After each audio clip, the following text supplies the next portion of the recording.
Qoftë lutë Jezu Krishti, të dashur dëgjues, jemi në këtë takim duke folur për Shën Jozefin dhe takimin e parë kemi përfunduar duke thënë se Shën Jozefi ju hap udhëheqjes së Shpirtit Shenjtë, edhe pse ai nuk dinte ta formulonte në këtë formë ndoshta, por këtë hapje të vetën e bëri duke hyrë në gjegjen e tij.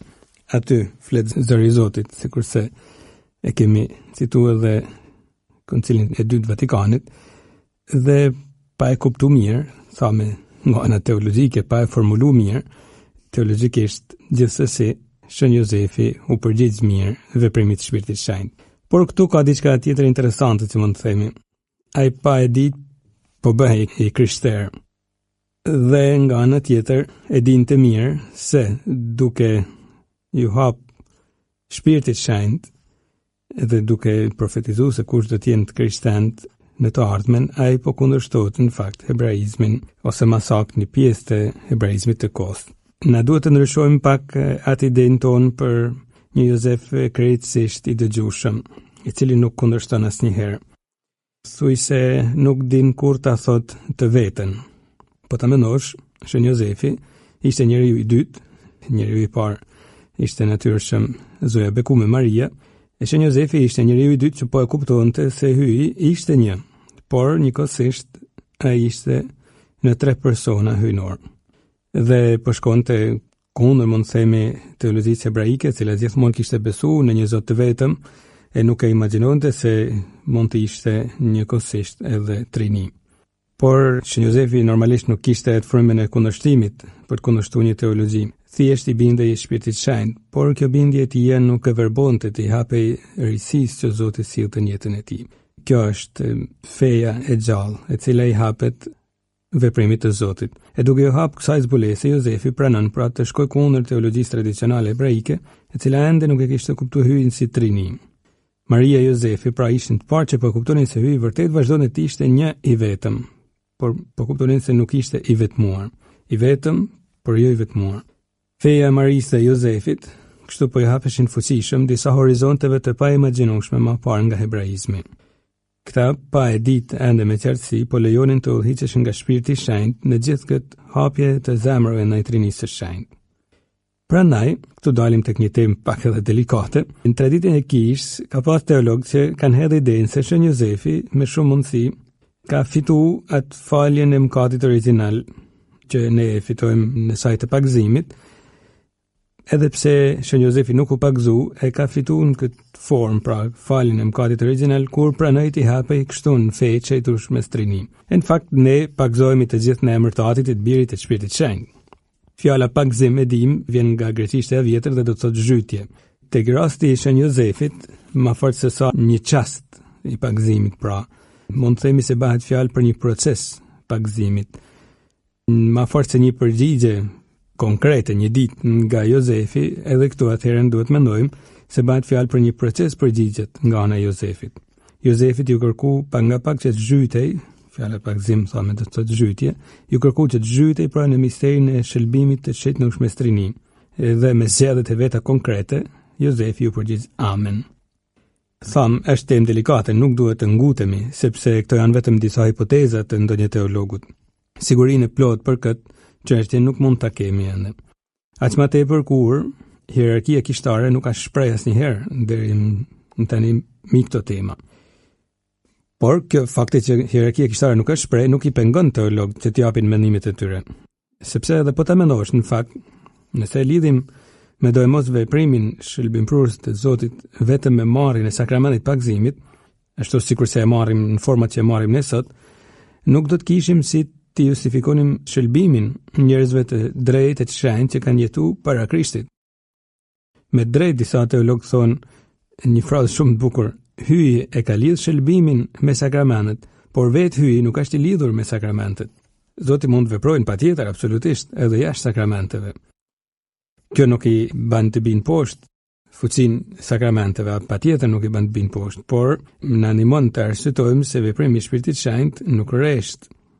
Bile i shtyn njerëzit që t'i afrohen kisha duke shpërndarë sakramentet. Nuk është se ka në dorë monopolin e Shpirtit Shenjtë, por u jep element, ndihmë, shtesë njerëzve që afrohen për shëlbimin e tyre, jep element më shumë.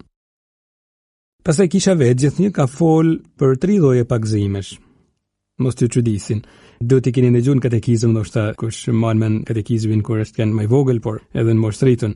3 lloje pagëzimesh. Pra pagëzimi i parë është pagëzimi që kremtohet zakonisht, kur na hidhet uji dhe besimtari i hapet pra me vullnet të lirë sakramentit dhe përgjigjet pra amen.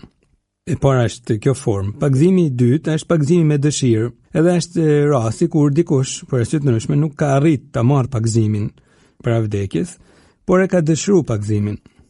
E kjo është pagëzimi me dëshirë, pra, kur për shembull dikush ka filluar përgatitjen për pagëzim dhe ka pas një aksident o një ngjarje tjetër që ka vdek, pra edhe para Zotit, ajo dëshira e tij për të vënë rrugë drejt pagëzimit merret si një pagëzim praktikisht. Dhe pagëzimi i gjakut, që është rasti i pagëzimit të atyre që vdesin për fe, edhe pse nuk janë enet pagëzuar. Pra njerëz që i bashkohen kryqit të Krishtit, ndoshta në çastet e fundit të jetës tyre, edhe pse nuk janë të pagëzuar. Më vjen në mend këtu një rast në historinë e Kishës në fillimin e shekullit 4, mos gaboj, ishte një diakon, më vjen keq tash për moment nuk më kujtohet emri, një diakon që po e martirizonin në kohën e Romës, pra, dhe ndërsa ushtarët po e çonin për ta martirizuar për t'i prej kokën para një turmet, skena ishte e dhimbshme, por edhe shumë prekse, sepse diakoni qëndroi me shumë devocion në atë moment, me shumë fuqi të mbrëmshme në atë moment të fundit të jetës tij përballë martirizimit. I vetëdijshëm se po delte para Zotit, sepse mjaftonte të diktohej që dikush ishte i krishterë, kaq serioze ishte situata, dhe menjëherë vritej. Por nga turma, duke pa këtë skenë, pra sa dhimbshme aq edhe heroike, nga turma dikush bërtiti, edhe unë jam i krishter. E kapen dhe menjëherë ushtarët i prejnë kokën edhe atij. E krishterët, duke mos ditë se ç'a ishte ky njeri, i vun emrin i panjohuri. Edhe sot kisha e lutës bashkë me këtë diakon dhe këtë njeri të quajtur pra i panjohuri. Pavarësisht pra se nuk dihej nëse është i pagëzuar, merrej absolutisht si pagëzim fakti që ai dha jetën për Krishtin. Pra kisha vetë e pranon gjithë pushtësinë e hirit të Zotit, pra. Edhe në këtë pikë, rasti i Shën Jozefit nuk ka pse të shihet ndryshe. Përderisa ai ju hap me jetën e vet veprimit të çetur shmestrini me krejt bujarinë e zemrës vet. E shikoni se si u nisëm duke fol qyshën e kalume për zemrën e Shën Jozefit dhe jemi zhyt në zemrën e Trinit Shenjtë. Në fakt, ky ishte misioni i madh i Shën Jozefit, derisa do të ishte pastaj vetë zemra e Jezusit ajo që do t'i ofrohej botës si model i përsosur në shejtrijet. E sa bukur është mendosh se në këtë pikë, derisa zemra e Jezusit do të njeh nga gjithë bota, i takonte Jozefit dhe Maris të ishin në këtë botë modeli më i parafort i asaj zemre hyjnore. E kjo zemër hyjnore tashmë kishte filluar të formohej në karrierën e nënës së tij të papërlyme. Sa prekse është mendosh këtu se Jozefi me shpirtin e tij të pastër e pa të keq, duke qenë i vendosur që të shpëtojnë Marin nga vrasja, shpëtoi gjithashtu edhe Jezusin. Sa shumë vlen për Jozefin, në këtë rast, ato fjalë që Jezusi më vonë do t'i thoshte botës, kur flet për veprat e dashurisë që i bëjmë të afërmit, dhe thotë, çka do bëhet për këta, e bëhet për mua. E bëhet për mua, këtu në këtë rast do të merret fjalë për fjalë, sepse Jozefi vërtet veproi në dobi të Jezusit, nuk donte ta vriste asat foshën që ishte zanë në karnojën e asaj vajzet që si mastider në ato qaste mund të ishte edhe fajtore, por patjetër ishte i pa faj ai fëmijë. Dhe tu afrohemi tek një temë patjetër shumë jashtëzakonisht shumë aktuale. Jozefi nuk vret Jezusin praktikisht. Jo me durë të veta, mjafton të akuzon të Marin dhe aje dinte se edhe ajo shtatzani natyrshëm do të nërpritej kur do të vritej nana që e kishte atë shtatzani. Edhe mund të themi patjetër se Jozefi nëse nuk është ndal për dashurit Maris, patjetër duhet jenë ndal për dëmshurinë e atij embrioni që formohen krahërën e saj. E kjo duhet ta ketë ndihmuar shumë Jozefin që të mos i bante keq as Maris. Nëse për Marin mund dyshote se mund kishte ndonjë faj, patjetër embrioni i sapo formum nuk kishte kurfar faj. Tu dalim tham tek një temë shumë aktuale, pa dashur të jemi katastrofik, por nuk duhet bëjmë gjoja edhe se gjanat shkojnë krejt mirë. Sa fort bota e sotme ka nevojë për arsyetime të tilla. domethënë ku Jozefi ndalet të mbrojë jetën pavarësisht situatave rrethanave. E sa shumë nevojë do të kishte sot për arsyetime të tilla. E kështu do të shpëtoheshin me miliona jetë fëmijësh që vriten çdo vit. Kur më parë në histori nuk ka ndodhur një fenomen i tillë sa sot me një dënsi kaq të tmerrshme.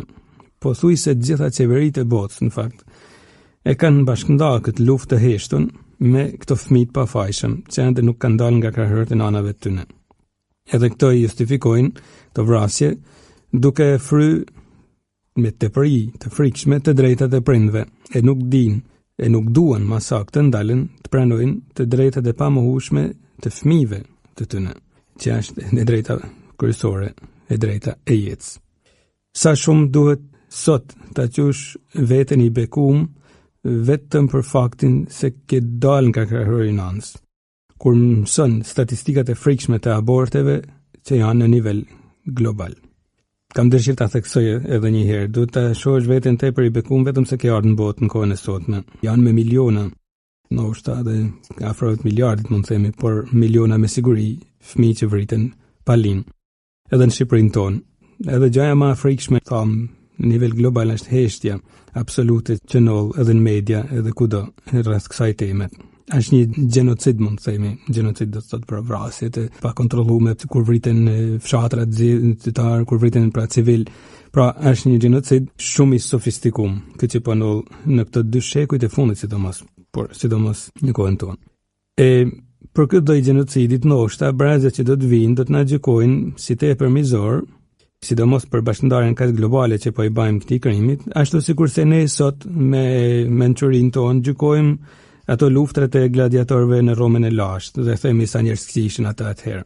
Kush e di, ndoshta do të vinë një kohë kur ne do të na gjykojnë si ato që organizonin lojra i qunin në fakt, lojrat me gladiator ku ato vriteshin dhe turma brohoriste e qeshej The Fray. Nuk i diet nëse kisha do të mund ta fitojnë ndonjëherë këtë luftë në favor të jetës. Luftë të cilën po e lufton pothuajse e vetme. Sikurse ju desh të luftonte pothuajse krejt e vetme edhe betejë të tjera kundër për shembull ligjit të skllavërisë.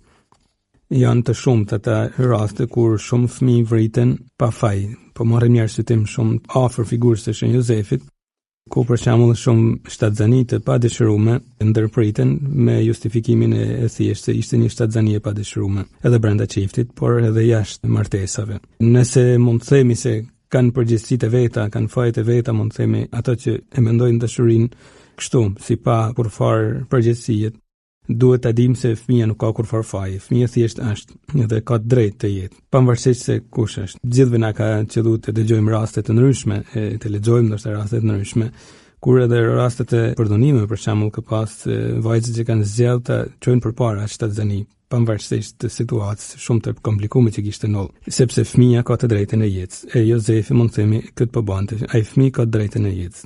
Dëshiroj të përfundoj këtë tematikë dhe secili mund ta vazhdojë ndërgjegjjen e vet me një shembull që është një grush në stomak, mund të themi. Shkoi një gru një herë të rrfej tek Padre Pio, Piu i Petrelçins, pra që e njohim gjithë. Dhe në fakt, me sa duket ajo vetë kishte treguar se kishte rrfy, se kishte kryer një abort. Edhe nuk kishte shfaqur ndonjë shenjë të fortë pendeset, dhe u shty ta pyeste fratin nëse kishte bën një gjallë aq strana apo jo. E shenjti ju përgjigj thjesht, ke vrarë një pap që do ta kishin brohorit turmat. Sikur ta thoshte dikush tjetër, ndoshta mund të merrej si një populizëm, por e thanën prej Padre Pios të bën të vështronin në punë fort. Ke vrarë një pap që mund ta kishin brohorit turmat, pra. Dhe kjo nuk është për të ndihen keq, ndoshta disa persona që mund të ndihen keq. Jo, nuk është ashtu, nuk duhet gjykojmë askën. Por edhe të bëjmë gjoja se situata nuk është aq alarmante, nuk është e drejtë, sepse ndërkohë mkati noll, vraset nollin, shpirtrat birrën. E djalli këtë lloj heshtje e ka fortësi. Pra, Shën Jozefi bëhet në këtë rast edhe model kurajot për t'ju hap jetës, sidomos për kohën e sotme. Nuk doon të vriste atë fëmijë pa fajshëm, mund të themi se Shën Jozefi më shumë askush tjetër pas Marisë, është ai që duhet të kërkohet ndihmë si ndërmjetës para Zotit për ta ndihmuar kishën në luftën kundër ligjeve të abortit e për ta fituar ndoshta këtë luftë, por duhet të kërkohet mbështetja e tij e fuqishme, se me këtë vendim të tij ai shpëtoi vetë birin e Zotit. duhet i kthehemi edhe një herë. Ai vërtet kishte këtë vendosmëri që të mos e bante krimin, por kanë dëshirë të ndalemi pak edhe tek një temë tjetër. E pse Jozefi ngurrën kaq shumë që ta marrë Marin? Ai e kishte ndomenën që të mos i bante gjë të keqe, edhe e dim nga Ungjilli se ashtu veproi. Duke qenë se Papa na ka ftuar të meditojmë më shumë me figurën e Jozefit, me të drejtë mund të ndalemi më gjatë edhe me domethënien e këtij ngurrimit që pati Jozefi. Ai kishte një bazë teologjike për ngurrimin e tij. Kishte argumente shumë të forta, sepse nëse Jozefi, sikur sa ai mendonte, nëse kishte ndodhur tradhtia dhe ai po merrte për gru një vajzë që kishte tradhtuar, Jozefi kishte shumë të drejtë të mendonte se ndoshta kjo vajzë nuk e don atë martesë. Por me që e kishin kry fazën e parë të martesës, e kemi thënë në takimin e kaluar, pra e kishte edhe një bazë ligjore që e mbronte. Dhe ndërkohë gjatë kësaj fejese, por që kishte një fuqi të madhe, pra ligjore, kishte pas në zemër dikant tjetër, sikur të ishte kanë ashtu e vërtet, atëherën Jozefi me drejt këtu mund të kenë shtruar vetes një pyetje.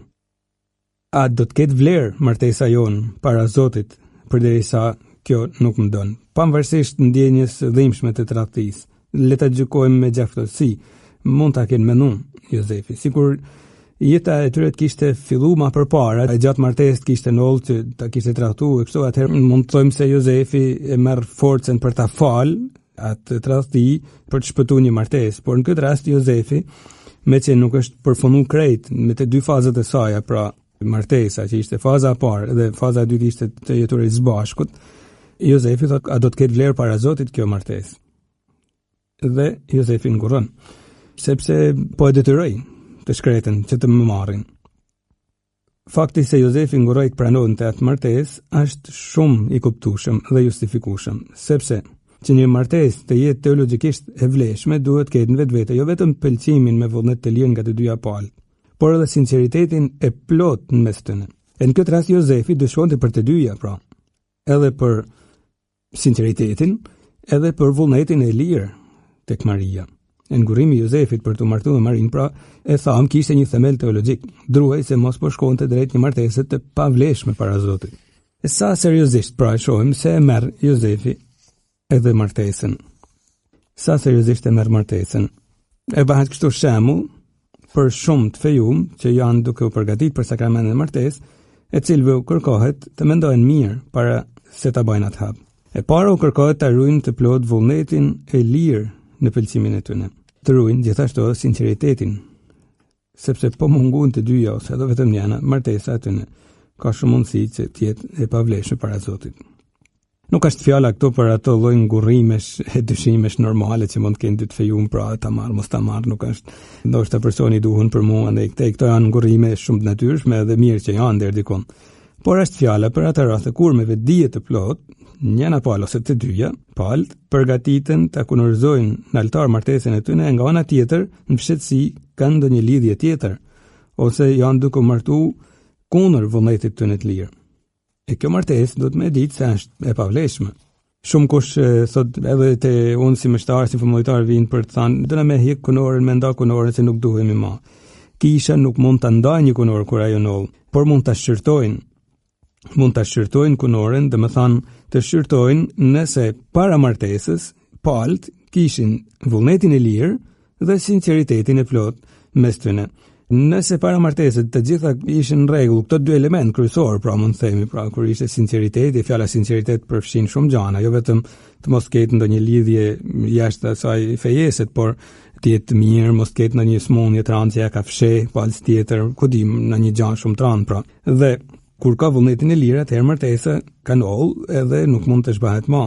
Prandaj ishte dashur të ndërgjegjëson çiftet të marrin seriozisht edhe përgatitjen për martesë. Pothuajse gjitha çifteve kur fillojmë takimet për martesë, u them ishte dashur këto takime që zakonisht i fillojmë për shkak të migracionit këto 2-3 javë përpara martesës. Ishte dashur që bëjmë ndoshta më një herë çështë janë feju, që gjatë kohës së fejes ta mendojnë mirë çan duke bë. Jo për të shti frikën, por për të bërë të mendojnë se janë duke u lidhur para Zotit dhe nëse nuk e kanë për një mend, më mirë ta lanë. E Jozefi në fakt e mendonte seriozisht, pra, a thua më mirë ta lam këtë martesë sepse e shoh se mungon sinqeriteti edhe vullneti i lirë ndoshta. Edhe në shërbesin tim, pra si famullitar marrëdhënë, shpesh të merrem me përgatitjen e çifteve dhe këto dy element, lirinë e plotë, sinqeritetin, po as plot, ti theksoj vazhdimisht edhe ti argumentoj teologjikisht, sepse kanë rëndësi kyçe për vlefshmërinë e martesës. Nuk e di se si çiftet i kanë marrë seriozisht këto argumentime që janë përpjek të jap. S'kam si njoh zemrat e tyre.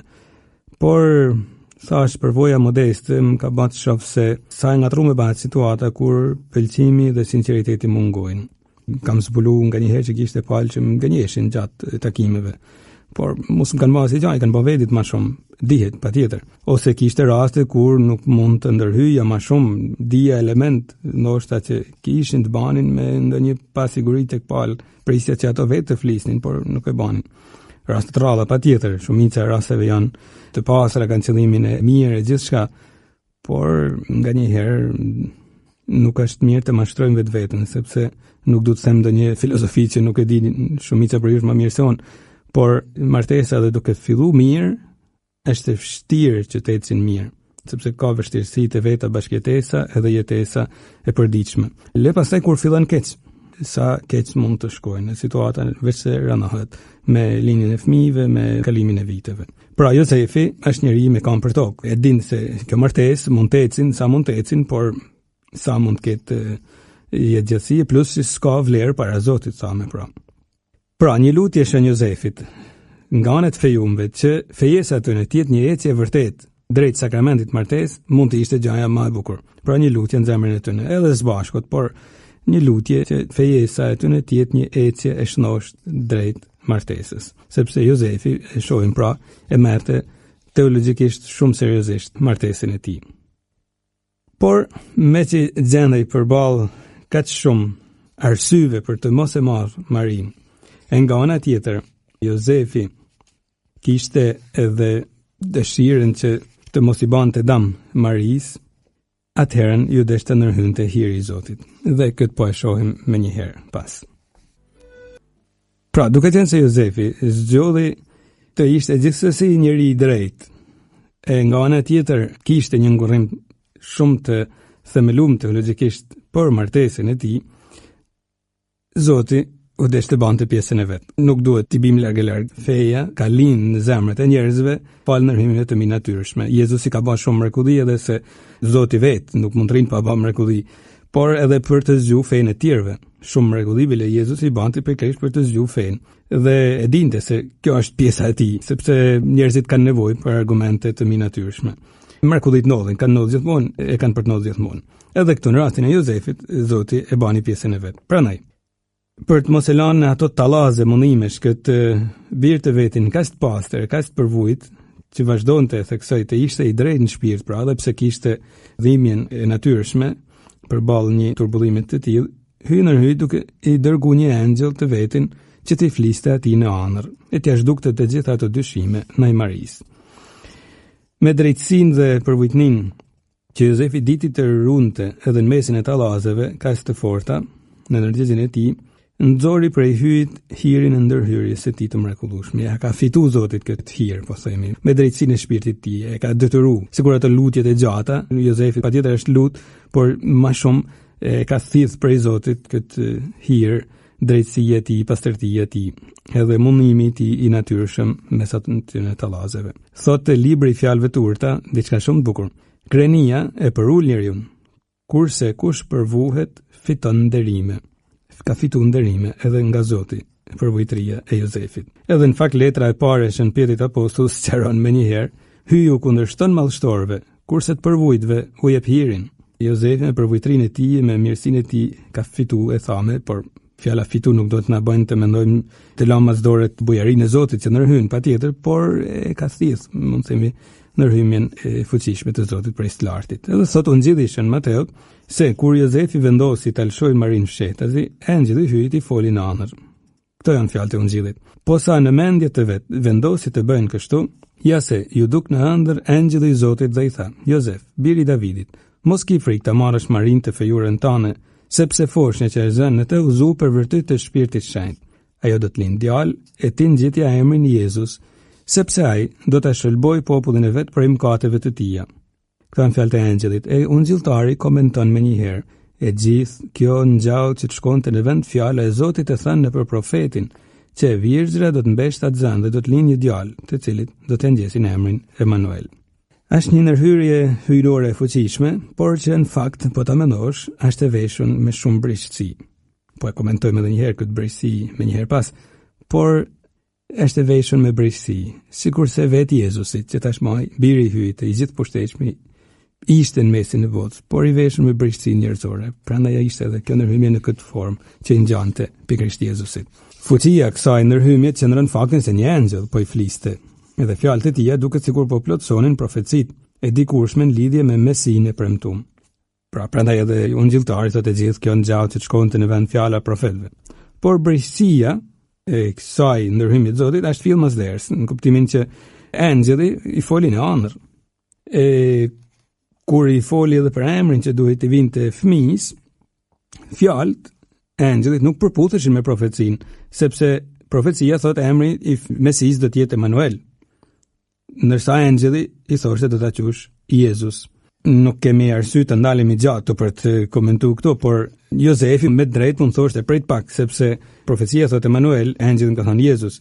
Ungjilltari, sikur të kishte dashur të theksojnë, të bajnë ndonjë teologji më gjatë, jo më kot thekson më një herë gjithë kjo ngjau që shkonte në vend profecia që thoshte që fëmia do të quhej Emanuel. Edhe ungjilltari vetë s'ka frikë ta shohë në këto fjalë të engjëllit që thotë fëmia do të quhet Jezus, të shohë realizimin e profecisë që thotë fëmia do të quhet Emanuel. Fjala Jezus do të thotë Joeshua, hyj shpëton. Kështu e thirrshin Jezusin, Joeshua. Ndërsa Emanuel, hyj me ne, e dim. Po ta mendosh, profecia nuk po thoshte edhe aq emrin e këtij fëmijë, por po thoshte se kush do të jetë ky fëmijë, hyj me ne. Ndërsa engjëlli do të sqaronte se ç'a bën hyj kur është me ne. Hyj me ne, na shpëton pra. Por është interesant fakti se si Jozefit i mjaftoi kjo ëndër që t'i zhdukte të gjitha dyshimet me Marin. E prandaj thotë ungjilli, si u zgju nga gjumi, bëri sikurse i urdhroi engjëlli i Zotit e mori në shtëpitë e fejuara në vet. Çanolli pra, që në shpirtin e Jozefit mjaftoi kjo ëndër për ta bim. Pse kjo ëndër ju duk shumë ndryshe për gjitha ëndrave tjera që duhet të ketë pa në jetë. Edhe pse gjendej përballë një fakti të pashpjegueshëm nga ana njerëzore, pra ishte një gjë shumë e madhe të pranonte një shtatzënitmi natyrshme dhe mjaftoi një ëndër, edhe pse e komplikuar, që ta binte. Si ka mundësi që fuqia kësaj ëndri nuk e bëni të ngurronte përballë brejësisë që vetë kjo ëndër tham pra kishte në vetvete. Unë besoj se këtu del në pa herën figura e Marisë me gjithë bukurinë e saj, sepse ishte Maria argumenti kryesor që Jozefi kishte përpara syve, mund të themi. Po e thëdojmë ma poshtë, pra ishte Maria ajo që i jepte sigurinë e Jozefi me zi shpriti që edhe një ëndër ta justifikojnë gjithsesi ngurrimin e tij, veç ta forcojnë që të mos i bëjnë dëm. Mane pak në mend këtë detaj sepse do t'i kthehemi sa të flasim pak për një detaj tjetër shumë interesant që është këtu është rasti të flasim. A duhet i besojmë ëndrave apo jo edhe ne si Jozefi? Sepse nganjëherë edhe ne ëndrat mund të na krijojnë atë ndjesinë se diçka do të ndodhë ose diçka po na profetizojnë. Parimisht, hyj mund ta përdorë edhe ëndrën për të komunikuar me njërin. Këtë duhet ta kemi parasysh, sepse edhe ëndra është pjesë e natyrës së njeriu. Si pasojë, edhe ëndra është krijesë e Zotit. Nga ana tjetër nuk kemi pse detyrimisht të mendojmë se ato pjesë biblike ku Zoti flet në ëndër me disa njerëz të shohim si metafora, pra që janë krejt ashtu. Jo, janë krejt ashtu.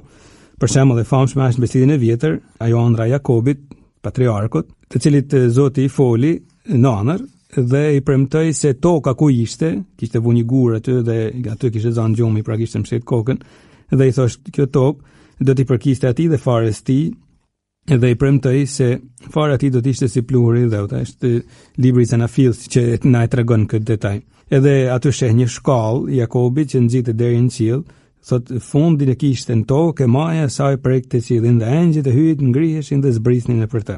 Ka që ishte vërtet e besuame kjo ëndër në popullin e Izraelit, saqë vetë Jezu Krishti e përdor këtë ëndër të Jakobit si imazh për të shpjeguar se vetë Jezusi është ajo shkalla që lidh qiellin me tokën. Sikur ëndrat mos kishte kurfar fuqie në komunikimin mes Zotit dhe njeriu, s'kishte pse ta mbështeste Jezusi një mesazh kaq të fortë për njerëzimin, pra sa është shkalla. Me një ëndër ta bazonte sikur të ishte kaq kote. Prandaj edhe në historinë e Kish kemi edhe shumë shenjtë që njihen për faktin se pikërisht në ëndrat e tyre Zoti u ka përcjell mesazhe të rëndësishme. E para, parimisht pra Zoti mund të flasë në ëndër. Por na duhet ta marrim shumë seriozisht. edhe pse kemi shumë arsye të besojmë se Zoti mund të komunikojnë edhe përmes ëndrave, unë për vete zgjidh gjithë një që ëndrave të mos u besoj asnjëherë. Mos duket se du me hell poshtë ato pjesë të shkrimit që sapo cituame. Po argumentojmë këtë pjesë. Këtë zgjidhje unë personalisht, këtë ide që kam bashkëndaj me ju, e kam përforcu, kam disa arsye, edhe pse vazhdimisht zgjidhej sistematikisht të mos u besoj kur ëndrave, edhe kur ato të krijojnë atë ndjesinë se diçka do të ndodhin patjetër. Pikësparit edhe vetë beslidhja vjetër, me gjithë tekstet që atë cituame, më sipër, na bën të shohim se teologjia hebraike este me frenadorët, po themi, shumë ngadalë kur bëhej fjalë për të besuar ëndrave. Është një tekst të librit Siracidit që thot kështu: Ëndrat u japin krah të pamendve, si ai që kap hijen ose dëbon vrap erën, është ai që u beson ëndrave. Falle, shpatulla e ëndra janë punë kote. Ëndrat shumë njerëz i kanë shpën në gabim dhe sharruan ata që shpresuan në to. Edhe këto fjalë janë në beslidhjen e vjetër, e cila është fjala e Zotit pra. As më tepër e thonë prej Siracidit, i cili ishte edhe teolog, po themi, tregoi një teologji të zhvilluar tashmë në popullin e Izraelit, pra që nuk u besonte ëndrave. Në kuptimin e fjalës nuk u besonte kaq kollaj absolutisht, kur kishte ndonjë ëndër që të bante mendon ai thanë esnin shumë ngadalë për ta besuar nëse ishte prej Zotit apo jo.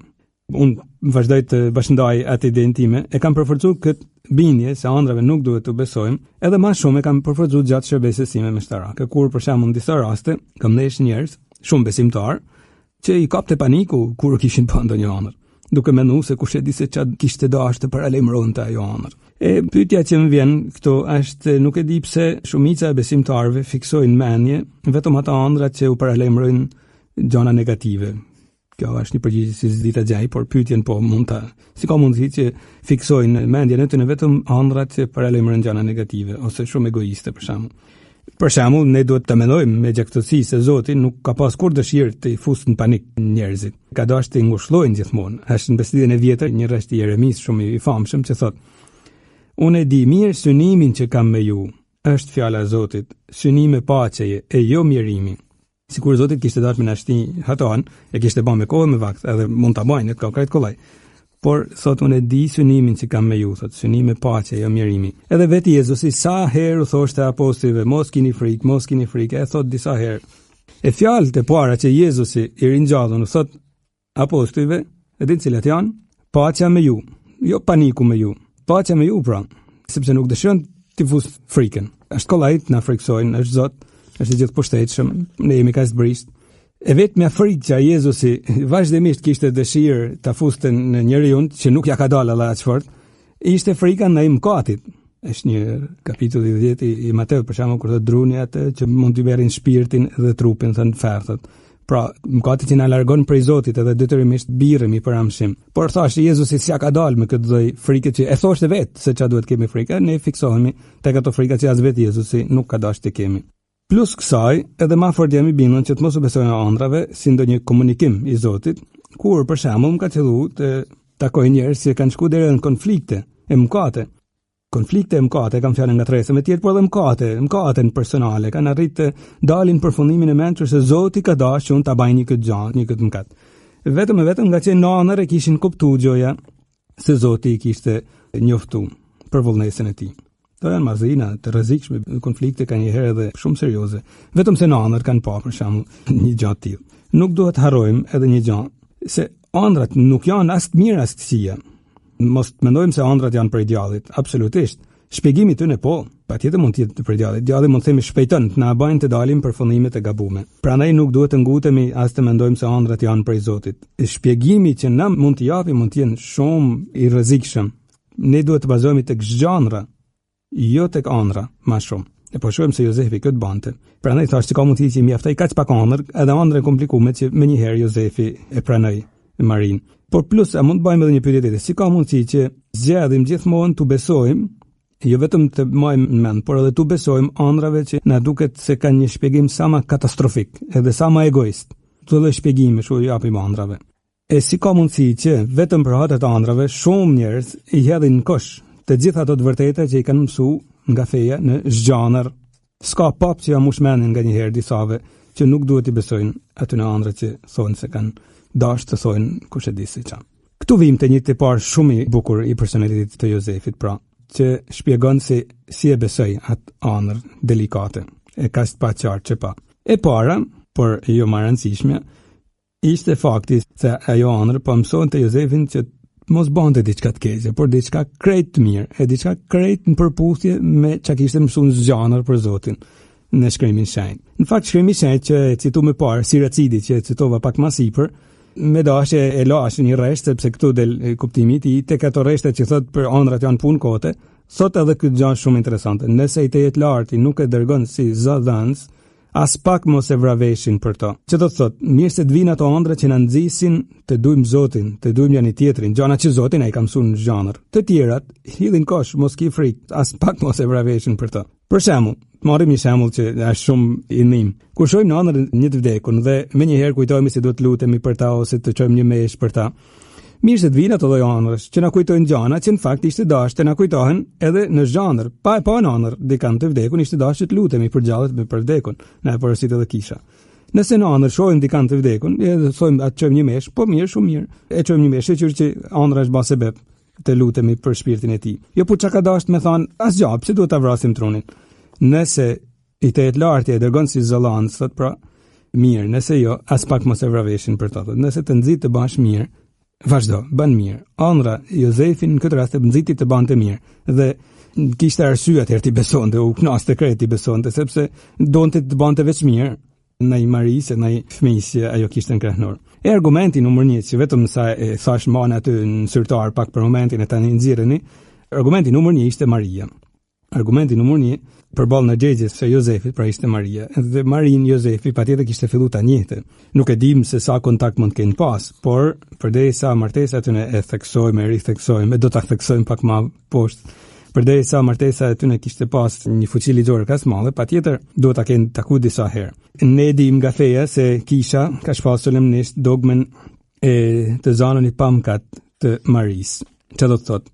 Se Maria para se Krishti të psonte pra për shëlbimin ton, në sajt meriteve të Krishtit pati këtë hir prej Zotit, që kur unë gjizë në krahërorin e nënës vet, unë gjizë pa mkatin e rrjallshëm. Kishte një familiaritet të natyrshëm me Zotin, këtë do të thotë, një familiaritet të idukshëm, mund të themi. Atë lloj familiaritetit që kishte Adami dhe Eva para se të binin në mkatin e tyre. Maria ishte si e shtëpisë, nëse mund të themi kështu, me gjanat e Zotit. Rujtja që Zoti kishte bën pra për mkatit të origjinës e kishte bën Marin si të idukshme përballë Zotit. Të gjithë ne kanjëherë përballë Zotit ngurremi, strukemi, skemi qejf krejt. Maria nuk e kishte këtë ngurrim pra. Patjetër edhe Maria mund katnonte, patjetër.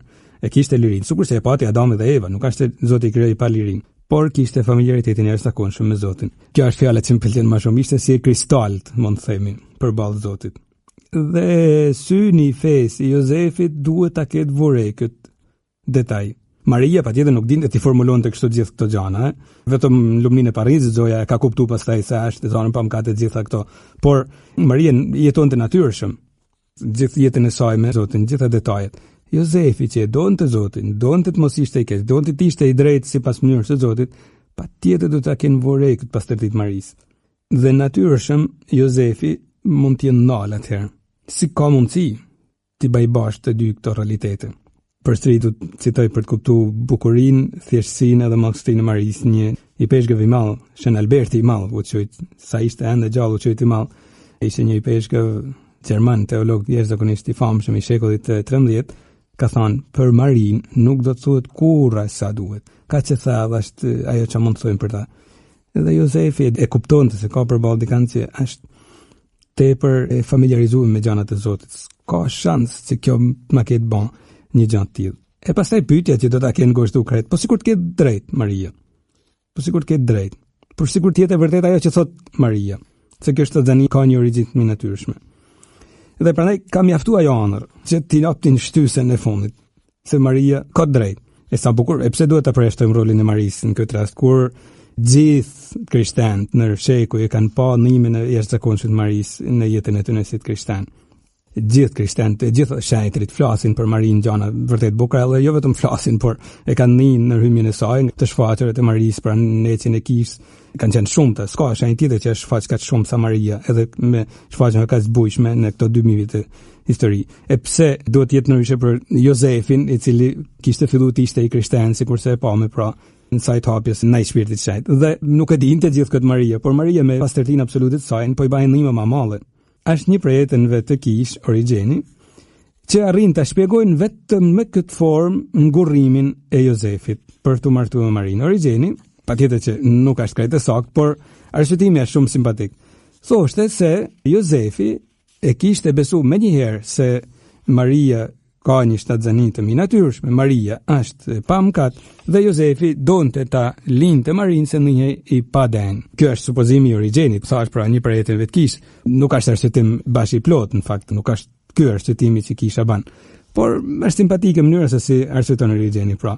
Kaq bukur e imposton bisedën e raportit që Jozefi pra mund të kenë pas kaqë Maris. Pafajësia, sinceriteti i fesë Maris do të kenë ndiku jashtëzakonisht shumë në shpirtin e Jozefit. Kështu pra, argumenti më i fuqishëm i Jozefit nuk ishin ëndrat, por zhanrat, fjala e Zotit e Maria. Fjala e Zotit, shkërmishanit që në Izrael kishin mësuar gjithmonë dashnin për njëri tjetrin, e Jozefi nuk donte të bante keq, edhe argumenti i dytë, Maria, e cila veç dashnie pastërti dhuronte. Prandaj Papa Francesku me stilin e tij shumë popullor e simpatik e përshkruante kështu Shën Jozefin. Shën Jozefi është njeriu i ëndrave me kam për tokë, njeriu i ëndrave me kam për tokë. Meditonte ëndrat, por i shite vetëm në dritën e shenjave që Zoti i kishte vënë përpara në zgjanër. Nga hillte në kosh zbulesën e Zotit. Se kampanja ëndër kështu apo ashtu. E sa në mes e amël për Shën Jozefin, pra duke na mësuar që përmballë ngurrime të ndryshme mund të kemi në jetë, e sa në mes e amël na bëhet ne Shën Jozefi për t'ju hap planeve të Zotit, e të mposhtim ngurrime të ndryshme që kemi në jetë, e të bazohemi tek shkrimi i shenjtë dhe afërsia e Zojës bekume. Sa bukur edhe Shën Jozefi, pra kjo është zhanër e bukur, e dhimbshme, e komplikuar patjetër, por kjo është zhanër e bukur, ishin forca e shpirtit Jozefit, që do ta shoqëronte gjatë gjithjes në fakt Jozefin, shkrimi i shenjtë dhe Maria, që do ta ndihmoshin të zhytet edhe ai misterin e Krishtit. Por Jozefi në fakt në shpirt e unifikonte me Marinë, edhe pastaj do ta ndihmonte të afrojë Jezusit, e ishte edhe një tjetër virtyt teologal quhet, i fesë, virtyti teologal i fesë, që po e shohim këtu se çfarë do të thotë për Shën Jozefin fuqia kësaj feje. Jozefi t'u kërku virtyti tjetër më i rëndësishëm ndoshta në këtë rast i fesë, virtyti teologal i fesë. Patjetër se mund të arrestojmë në virtytet domosdoshme që duhej ta kishte Jozefi për t'ju hapur misterit të Krishtit. Në fakt, po ta mendosh, nuk ka mjaftu afërsia fizike e Jezu Krishtit për disa që të shpalleshin të shenjtë ose të besonin në të. Jezu Krishtin e kanë takuar edhe Ponc Pilati, e ka takuar edhe Juda, e ka takuar edhe Herodi, e kanë takuar edhe kryeprefektrinj Kajfa, gjithë ato që e vunë kryq. Por e ka takuar edhe Zoja Bekume, e ka takuar Jozefi, e ka takuar Shën Pietri, e kanë takuar gjithë ato njerëz të mirë që ju hapen pra shëlbimi që ai sillte. Pra edhe për Jozefin duhej feja që afërsia fizike e Jezu Krishtit të shndrohej në afërsi shëlbimpruese. Pra ato njerëz tamë që e vunën kryq nuk e kishin fen, mashtronin vetin ndoshta se e kishin, por nuk kishin fen, e në fe mund të afrohemi Krishtit. Sa shumë vlen edhe për ne që nuk jemi të breznisë apostujve të Shën Jozefit, pra Zojës, por sa shumë vlen në fe edhe ne jemi familja e Jezusit, që vetëm sa i të fesë mund t'i afrohemi shëlbimit që sjell Jezu Krishti. Është interesante të shohim se si në traditën e Kish Shën Jozefi është në sajt të fesë, është fut në rresht me bijtë e Abrahamit, bile është në bijtë e vërtetë e Abrahamit. Në letrën e drejtuar Romakëve, Shën Pali e cilëson Abrahamin si atin fe i gjithë besimtarëve. Në fakt Abrahamit Zoti i kishte thënë, e dim në beslihen e vjetër pra, i kishte thënë, shikoj e qiellin dhe numroj yjet, po munde, të tillë do të jenë trashëgimtarët e tu. Dhe teksti menjëherë komenton, Abrahami i besoi Zotit dhe kjo ju çmo për drejtësi. Në fe pra, Abrahami, patriarku i parë, ishte hap historisë së shëlbimit që hyi po realizonte në botë. Dhe pikërisht në fe, Shën Jozefi, patriarku i fundit tashmë, bani të njëjtën gjë, tani që historia e shëlbimit kishte arrit fazën e saj kulminante në birin e Zotit që ishte bën njeri. Feja e bante pra të hynte në këtë rresht, po themi, bish e bijesh të Abrahamit. Edhe prandaj quhet atë patriarku i fundit, pra Shenj Jozefi, sepse pater, pra atë din, pra ishte në këto etër që shtyn ka hapja në historisë së shëlbimit. Ishte i fundit për këtë etër, i pari ishte Abrahami. Por Shenj Jozefi përngjan edhe në një pikë tjetër shumë të bukur, e të rëndësishme, Abrahamit. E këtu kemi gjën e bukur, shumë simpatike, mund të themi, që mund të mësojmë të gjithë prej Shenj Jozefit, sikurse prej Abrahamit. Kur hyi i kërkonte Abrahamit për shembull ndonjë mision, Bibla na thot se Abrahami vetëm vepronte, pa komente, e pa pyetje, pa kursime bile, e pa ngurrime. I mjaftonte ta dinte se ajo gjë ishte vullnesa e Zotit dhe menjëherë hidhej në veprim. Për shembull, kur Zoti i kërkoi që të nisej drejt një toke të panjohur, teksti thot Abrahami u nis menjëherë. Pra, jo duke pyet ku po shkojë kështu, po u nis drejt një toke të panjohur bile, edhe pa e ditë se ku po shkonte, por thjesht doli prej vendit ku ishte, la klanin e tij ku ishte dhe u nis për udhtim. Se ajo ishte vullnesa e Zotit. E po ashtu edhe kur Zoti i kërkoi më vonë, pra ka fundi jetës tij, i kërkoi flijimin e të birit, Abrahami nuk bani kurfar komenti, asnjë pyetje, por thjesht u nis drejt vendit të flijimit. E u desh Zoti ta ndalte që të mos e kryente flin. Zoti i çoi një angjëll që i tha mos vendor me djalin tan. Pra edhe Jozefi, kur e kuptonte se atë gjë po ja kërkonte hyi, pra i mjaftonte të ishte i sigurt se ishte vullnesa e Zotit dhe menjëherë vepronte. Në gjënë që thot unë zgjidhi. Jozefi, si u zgjua nga gjumi, bani sikur se ju urdhëroi angjëlli i Zotit. Pra, menjëherë veproi. Nuk është se thot pyeti vetin, nej, por kur e kuptoi pra se ajo gjë, megjithatë ngurrimet që kishte përpara, i duhej tashmë vula për i lartit. Dhe angjëlli që i foli në ëndër, pse po i kthehemi përsëri, ishte një ëndër me shumë pasigurinë, i mjaftoi të kuptonte se ishte në rrugën e Zotit, ashtu pra duke e marrë Marin në shtëpinë e vet dhe menjëherë veproi. Pra i mjaftonte ta dinte se ajo është vullnesa e Zotit.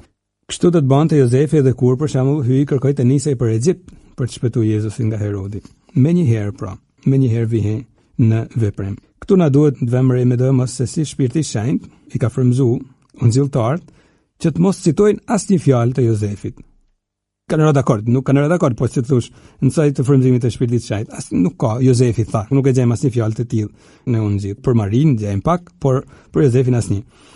Patjetër që edhe Jozefi ishte nxjerrë të fliste, e dim patjetër, do të ketë fol, por qëllimi i ungjilltarëve ishte teologjik, pra, që ta vënë këtë njerëz të drejtë e të përshpirtshëm në sintoni direkte e sa më të përsosur në këtë sintoni me Abrahamin, i cili nuk komentonte mi planet e Zotit, por vetëm i zbatonte. Sa mësim të bukur na jep të gjithëve, thash kemi të gjithë për të mësuar nga kjo heshtje e Shenj Jozefit përballë fjalës së Zotit, përballë vullnesës së Zotit, hesht dhe vepron. Të gjithëve na jep një mësim shumë bukur Shenj Jozefi, që nuk flet, por bën atë që kërkon Zoti. Ndërkohë që ne të gjithë kemi fryrën të flasim, por të mos bëjmë pak, ose shpesh as pak atë që thot Zoti. Heshtja e Jozefit ka një elokuencë, po thoj, një elegancë, një të folunit, një elokuencë të madhe. Heshtja e tij flet shumë bukur. Ka një gojtari të jetë fuqishme dhe shumë efikase, domethënë nxit menjëherë në shpirtin e tij që e vën re me kujdes këtë detaj në jetën e tij. Me të drejtë, Shën Antoni Padov, se gjithë e njohim dhe dojmë shumë, ishte edhe një predikues i madh, e përse ishte edhe predikues i madh, i vënë të vetes edhe këtë friend të madh, pra që të mos të mushim veç me fjalë jetën tonë, por me vepra. Ka lënë të shkruame edhe këto fjalë Shën Antoni. Kush është i mbushur me shpirtin e shenjtë, flet gjuhë të ndryshme. Gjuhët e ndryshme janë dëshmi të ndryshme për Krishtin. Kështu ne u flasim të tjerëve për përvojtrin, për varfrin, për durimin dhe dëgjesën, kur ata i tregojmë të pranishme në veten tonë. Pra u flasim kur i tregojmë të pranishme në veten tonë. Predikimi është frydhëdhënës dhe ka një gojtari të veten kur flasin veprat. Për fat të keq ne jemi të pasur me fjalë, pa vepra.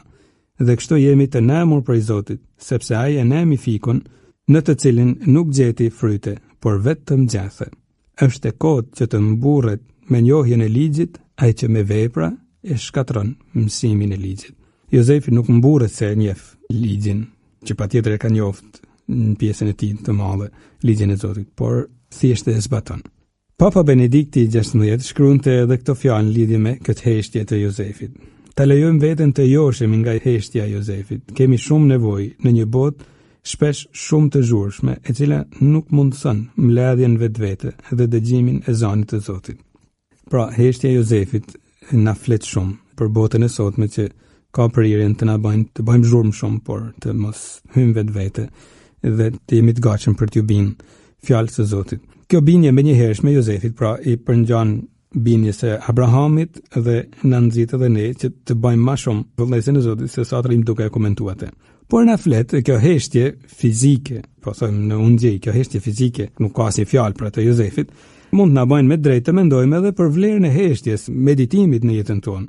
E papa që thamë pra që fton që të mësojmë nga heshtja e Jozefit, në fakt e ka fjalën për këtë heshtje, pra për këtë qetësi që duhet ta kërkojmë herë mas here në jetën tonë si të krishterë. E ka fjalën papa për aftësinë që duhet ta ruajmë që të dimë të qëndrojmë vetëm me Zotin, në meditim, në urat. To heshtja atëherë, shkputja prej veprimtarive dhe kontaktet njerëzore, për pak qaste shihet si një mesë e bukur për t'ju hap hirit hyjt dhe frymëzimet e tij. Si mund të na frymëzojnë Zoti atëherë, kur nuk dim kur t'i lam kohë që të flasin ai, por vetëm jemi të zanën me shumë veprimtari të ndryshme. Edhe e dim, vlera heshtje gjithnjë ka qenë e madhe për njeriu, ndërkohë që fuqia e zhurmës shpesh ka rezultuar fatale për njerin. Është e vërtetë se ne kemi nevojë gjithmonë për jetë aktive, për veprimtari, për kontakte njerëzore, por është e mundshme që në gjithë këtë të ruajmë edhe aftësinë për të qëndruar her pas here në heshtje. Ta duam vetmin, dhe të mos ikim prej vetmis, a thu se ajo është në një bish, në një egërsin që na shtin haton. Vetmia, nuk është vetëm e keqe. Vetmia na ndihmon të hyjmë vetvete dhe të afrohemi Zotit. Po ta mendosh, ata njerëz që zakonisht nuk duan kurrë të qëndrojnë heshtje apo të qëndrojnë vetmi, as nuk dinë të qëndrojnë me të tjerët. E të shërbejnë atë, sepse kanë prirjen, pra këto do njerëz që se duan heshtjen e vetmin, kanë prirjen që t'i përdorin të tjerë për të mbush boshllëqet e tyre shpirtërore, afektive. Është bukur të dimë të tërhiqemi. Patjetër jo gjithmonë, askush nuk tërhiqet gjithmonë, as morgeshet e klauzurës nuk janë gjithmonë vetëm, por të dimë të qëndrojmë edhe vetëm. Thoshte Shën Bernardi i Chiaravalle, i cili ishte abat dhe morg shumë i famshëm, i predikator shumë i famshëm.